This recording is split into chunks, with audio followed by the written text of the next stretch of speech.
1 bulan main Clubhouse. Oke, jadi beberapa minggu yang lalu, mungkin tepatnya sebulan yang lalu, gue bikin video tentang Clubhouse dan mungkin gue menjadi salah satu reviewer atau YouTuber Indonesia yang ngebahas Clubhouse ini. Karena masih jarang banget yang tahu, bahkan mungkin sampai sekarang, karena masih eksklusif hanya ada di iOS atau di iPhone. Dan gue bikin judul di situ, sosmed yang bisa bikin pinter. Dan sudah sebulan lewat nih, gue mau cerita pengalaman gue menggunakan Clubhouse yang sempat ramai dan sekarang mulai sepi lagi pengguna aktifnya. Jadi apakah benar-benar bisa bikin pinter atau enggak? Dan mungkin kalian yang sudah join ya, karena lagi rame banget kemarin, itu juga bisa sharing nanti di kolom komentar. Gue mau share aja sedikit pengalaman cerita gue.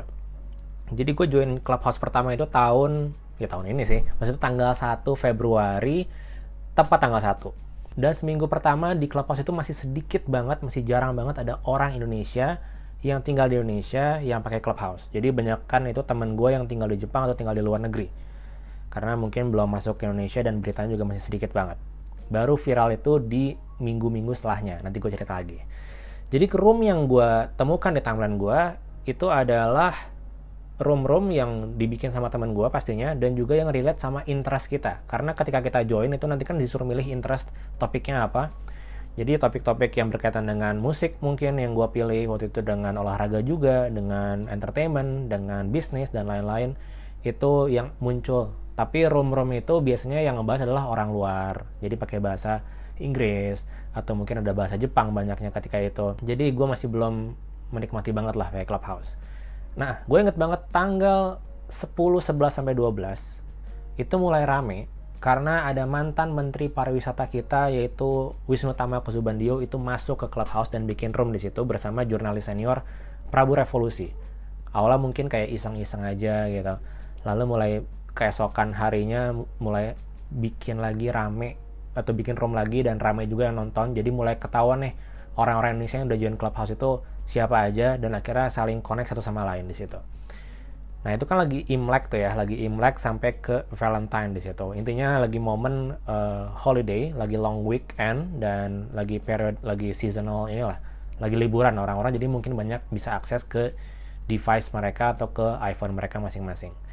Mulai setelah itu selebgram masuk, influencer, artis, selebriti, musisi, semuanya join Clubhouse dan ramai sekali, banyak sekali yang masuk dan mulai share di Instastory mereka. Akhirnya banyak yang tahu Clubhouse ini dan mulai ikutan main Clubhouse. Jadi ramai sekali pertengahan bulan kemarin. Ya, jadi mulai dari tanggal 12 sampai tanggal 20-an itu ramai sekali pengguna Clubhouse di Indonesia.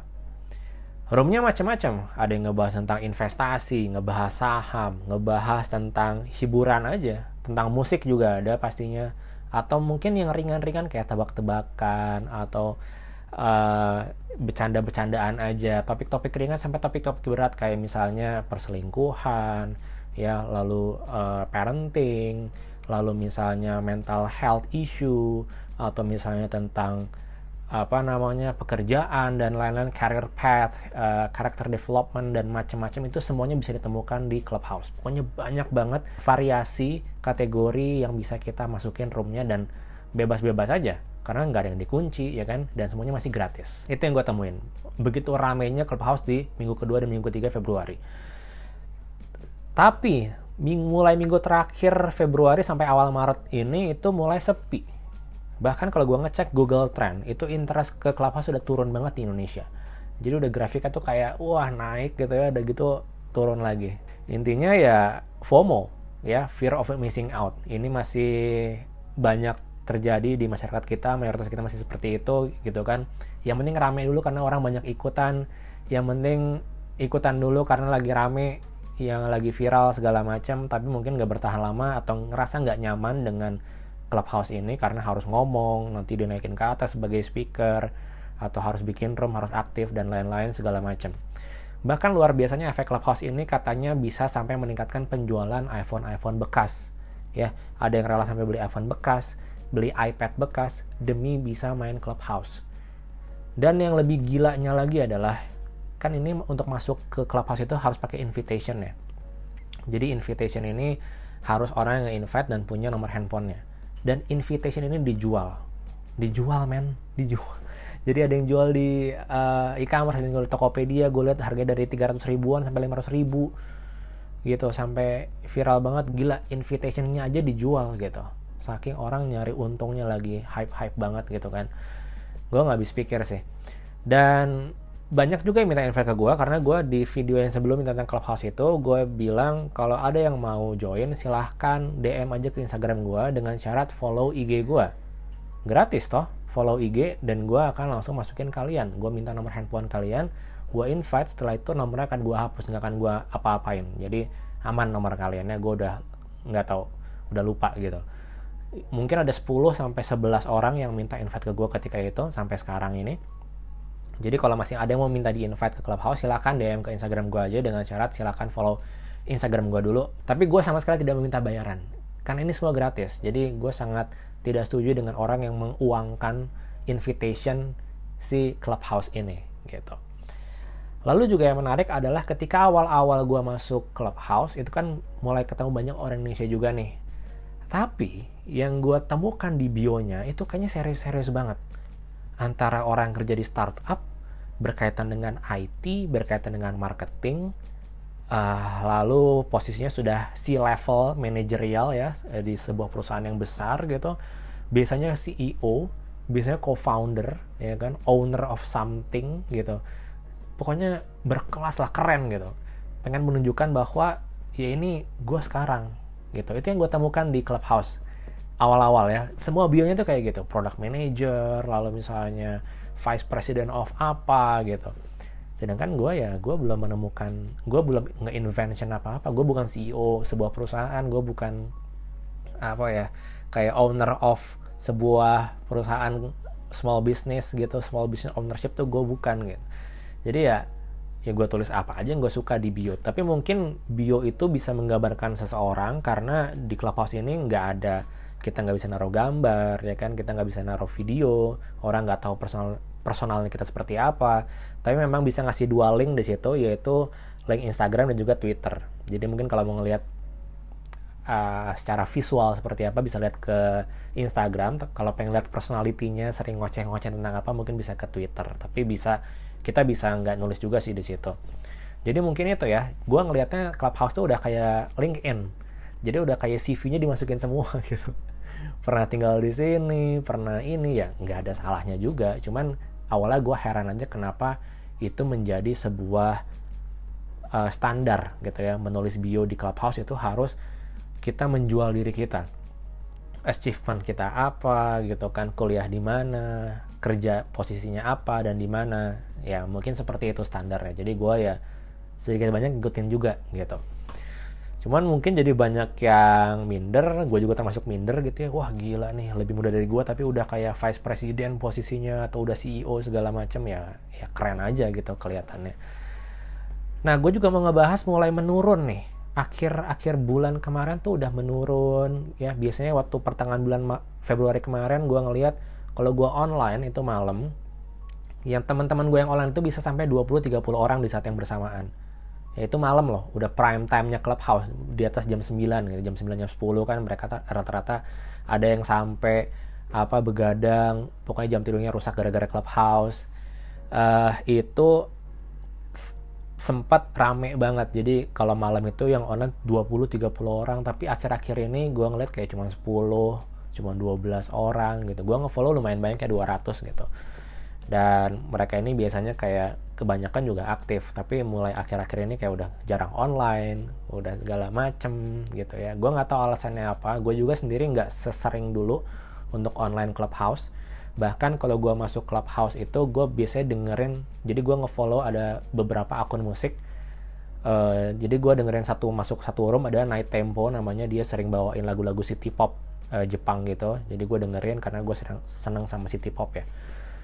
Jadi gue dengerin aja, kadang sambil kerja, kadang sambil ngapain gitu. Dan tipe-tipe room yang gue temukan nih, jadi banyak yang ngelihat Clubhouse sebagai ajang untuk berkenalan ya, ajang untuk melatih public speaking, walaupun muka kita nggak kelihatan ya, hanya untuk melatih kita berbicara aja dengan orang asing atau memperkenalkan diri, sesederhana itu. Tapi kan nggak semua orang bisa ya kan, makanya di sini bisa latihan buat ngomong, latihan supaya ngomongnya lancar, latihan supaya tidak terbata-bata, ini sebenarnya bagus buat ke arah situ. Karena banyak yang ngelihat juga Clubhouse itu bisa latihan sebagai announcer nantinya, sebagai penyiar radio misalnya. Karena banyak banget penyiar radio yang gue temukan ya, penyiar radio di Jakarta terutama, itu kayak mereka suka bikin room sendiri dan gue dengerin, dan memang enak banget ngedengerin orang radio, orang yang sudah biasa ngomong gitu ya. Jadi beda banget sama yang nggak terbiasa ngomong, dan kita bisa latihan di situ.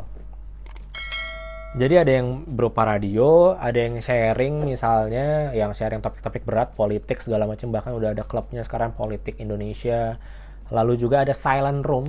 Nah, silent room ini yang pertama gue bingung apa ini silent room. Dan ketika masuk ya bener-bener nggak ada yang ngomong, silent aja. Di situ biasanya tempat dimana kita buat saling ngelihat, ngecek bio masing-masing. Apakah backgroundnya kita cocok, gitu kan? Apakah mungkin pendidikannya cocok? Apakah kerjaannya cocok sekarang, misalnya sama satu industri, satu field gitu ya, wah bisa nih follow-followan, siapa tahu nanti bisa ngobrol bareng atau bisa bikin bisnis bareng, bisa networking lah, intinya kita bisa menjalin kerjasama nanti gitu ya, mungkin setelah pandemi ini selesai. Biasanya kalau silent room itu ada topiknya nih, topiknya silent room anak-anak agency, silent room influencer, silent room small business owner, macam-macam. Jadi biasanya ada topiknya atau ada semacam kayak title-nya gitu, semacam kayak judulnya gitu, tapi ada juga yang in general. Misalnya mukanya cocok nih, wah siapa tahu. Karena ada juga yang sebagai ajang kayak dating online juga, kayak kenalan gitu, shoot your shout atau apa gitu ya. Pokoknya saling nembak, saling memperkenalkan diri, tapi gue nggak pernah ikutan juga. Ini kayak gitu. Dan juga ada yang menurut gue ini luar biasa ya, jadi ada room yang bertahan sampai berminggu-minggu. Buat kalian yang sering main Clubhouse juga mungkin bakal tahu ada kayak bincang tengah malam, itu udah 2 minggu atau 3 minggu lebih mungkin nggak pernah mati roomnya. Jadi kalau di Clubhouse itu intinya selama moderatornya masih ada di situ, room itu tidak akan mati, room itu tidak akan selesai, nggak akan ada end room selama masih ada moderator.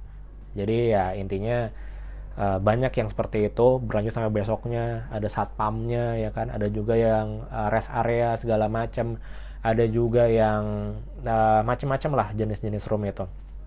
Nah, banyak yang menyinyirkan juga dalam tanda kutip Clubhouse karena dianggapnya apa sih, podcast ini bukan buat semua orang ya kan, terlalu edgy lah, terlalu berat bahasannya. Dan Clubhouse sebenarnya bukan hal yang benar-benar baru juga. Gue dengar katanya Bigo juga sebenarnya udah punya Twitter, sebenarnya punya Space, tapi baru di Amerika dan baru di beberapa perangkat device gitu. Nanti mungkin masuk ke Indonesia, nah bakal tersaingin nih si Clubhouse, ada namanya Twitter Space gitu ya, persis banget. Jadi memang untuk audio, drop in audio semacam kayak feature gitu di Twitter, nanti kita bisa ngobrol-ngobrol sama kayak di Clubhouse. Nah gue nggak tahu ke depannya gimana Clubhouse ini, karena banyak juga yang memprediksi atau mengira-ngira gitu ya, gimana nanti sistem monetize-nya, karena nggak mungkin ini selamanya gratis mungkin dalam arti pemakaiannya gratis, tapi mungkin ada in-app purchase ya kan. Pasti si ownernya ini pengen ada namanya benefit lah, pengen ada namanya dapat uang masuk juga, income di situ. Nanti mungkin monetize-nya bakal ada iklan, gue juga nggak tahu bakal seperti apa. Ya ini masih baru banget, kayak baru sebulan rame di Indonesia, jadi kita mesti ngelihat lagi nih 3 bulan sampai 6 bulan ke depan apakah Clubhouse naik turun grafik penggunanya, karena sekarang lagi turun banget ya kan. Nanti mungkin kalau ada fitur atau ada update baru itu bisa naik lagi, atau mungkin kalau sudah masuk ke Android, ini sih prediksi gue ya, kalau udah masuk ke Android, karena mungkin mayoritasnya masih di Android. Jadi ya itulah cerita-cerita gue tentang Clubhouse ya selama sebulan terakhir ini. Dan jujur menurut gue sih gue enjoy ya, seru aja. Tapi mungkin ada beberapa room yang gue kurang nyaman, kayak ngebahas ya hal-hal tabu kayak seks, kayak gaji, kayak investasi, yang menurut gue nggak semua orang bisa nge-share itu, apalagi ke orang asing ya kan. Ke cerita-cerita yang kayak gitu, yang gimana lu udah ngapain aja sama pacar lu gitu, atau coba kalau berani lo masuk share gaji lo berapa, atau lo investasi di mana aja dan berapa cuannya sekarang. Yang menurut gue itu cuman ya gue aja yang tahu, ngapain nge-share ke orang-orang gitu kan, walaupun ke orang yang kita nggak kenal. Jadi mungkin ada room-room yang gue juga nggak nyaman di situ ya, gue room-roomnya yang ringan-ringan aja sih biasanya. Bagaimana dengan kalian yang sudah join Clubhouse? Jadi silahkan komen di bawah. Atau kalau masih ada yang mau minta di invite, silahkan langsung DM ke Instagram gue aja. Gue sekarang punya mungkin 7 atau 8 invite ya. Karena kalau kita aktif di Clubhouse, itu nanti akan dikasih tambahan invitation terus. Seperti itu. Jadi itu cerita gue di Clubhouse selama sebulan terakhir. Silahkan komen, jangan lupa subscribe, like, dan share video ini. Sampai ketemu lagi, dadah.